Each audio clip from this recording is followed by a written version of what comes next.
we have a triangle with these three side lengths, 27, 36, and 45.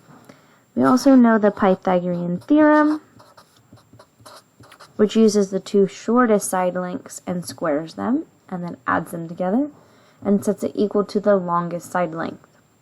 In the problem, Jocelyn said that 27 squared plus 45 squared is equal to 36 squared. One of her first mistakes is that she mixed up the longest side.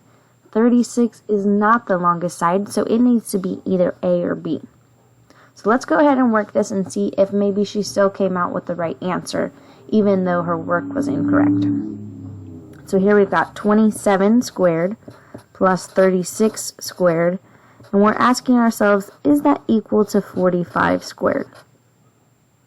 Okay, well 25 squared comes out to 729, and 36 squared comes out to 1,296. Remember, I'm just putting these in my calculator as 27 times 27.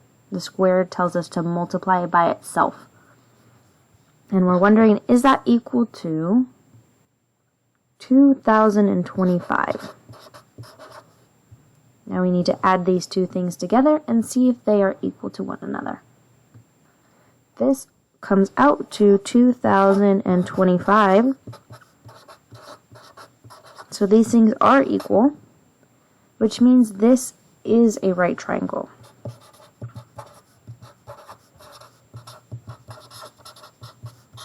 So was Jocelyn correct? No.